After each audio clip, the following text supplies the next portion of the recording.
क्या संसार में केवल सुख का होना संभव नहीं है?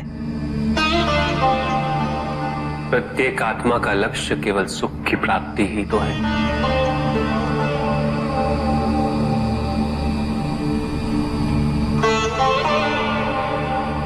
परम आनंद की प्राप्ति। किंतु हम सुख नहीं, सुख को प्रदान करने वाली वस्तुओं को एकत्रित करना ही जीवन का उद्देश्य मान लेते हैं।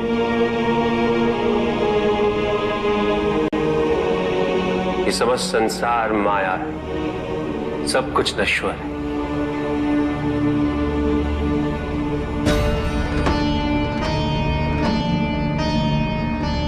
जिन वस्तुओं को हम सुख का स्रोत समझकर एकत्रित कर रहे हैं, वो सदैव नहीं रहेंगे।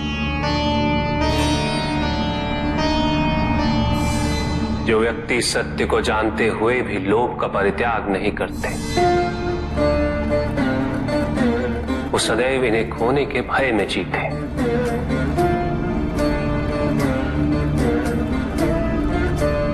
और जो व्यक्ति सत्य को जानते ही नहीं, वो अहंकार में जीते।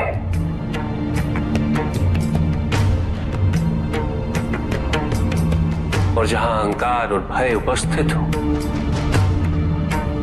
वहां सुख कैसे रह सकता?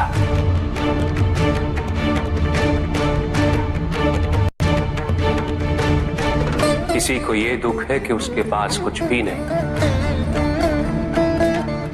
और जिसके पास सब कुछ, उसे ये दुख है कि पाने को कुछ शेष नहीं। सुख को हम स्वयं अपने दृष्टिकोण से परिभाषित कर देते हैं, जबकि वास्तविकता इससे भिन्न है।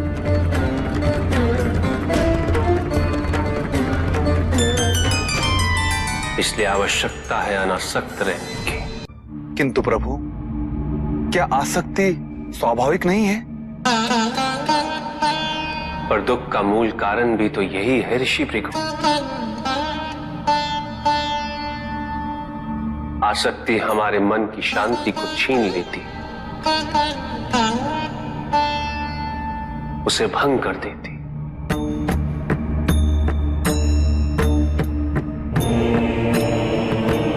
हमारी बुद्धि को स्थिर नहीं रहने देती, उसे चंचल बना देती।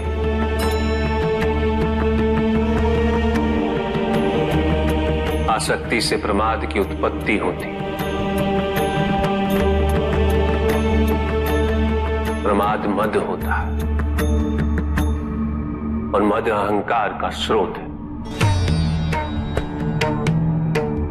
और अहंकार पूर्णतः शुभता में परिवर्तित हो जाता है, अर्थात आसक्ति अशुभता की जननी।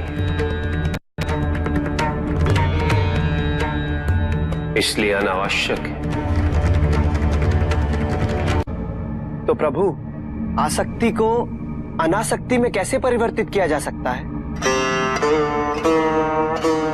और हम आसक्ति से कैसे उबर सकते हैं प्रभु? आसक्ति से मुक्त होना ही अनासक्ति है। आसक्तिहीन होने के लिए अपने और पराये का भेद मिटाना अनिवार्य है।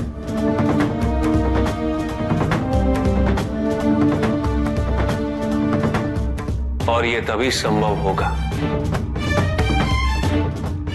जब हम सुख की खोज बाहर नहीं, अपने भीतर करें। जब हम यथार्थ को पहचानें, उसे स्वीकार करें।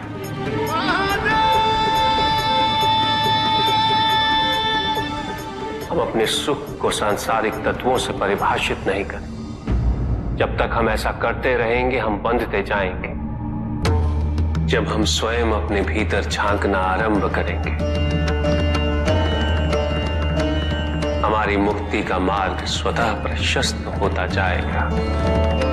महादेव, आपने हमें दुख का कारण तो बता दिया, किंतु हम भय के बारे में भी जानना चाहते हैं।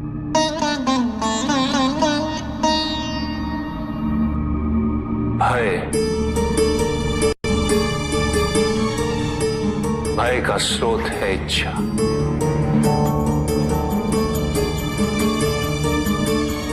पाने की इच्छा होगी तो उसे खोने का भय भी होगा।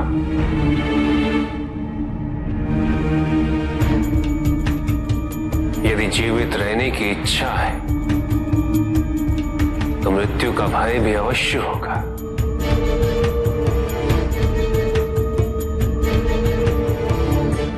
किंतु केवल मनुष्य ही नहीं, देवता, गंधर्व सभी इस भय से ग्रसित हैं।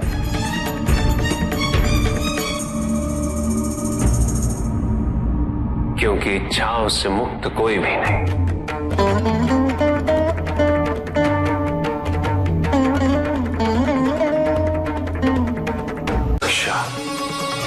ईर्ष्या, द्वेष, परनिंदा और षड्यंत्र जैसे पाप भय से ही उत्पन्न होते हैं। और प्रत्येक पाप का प्रायश्चित केवल दुख और कष्ट उठाने से ही संभव होता है।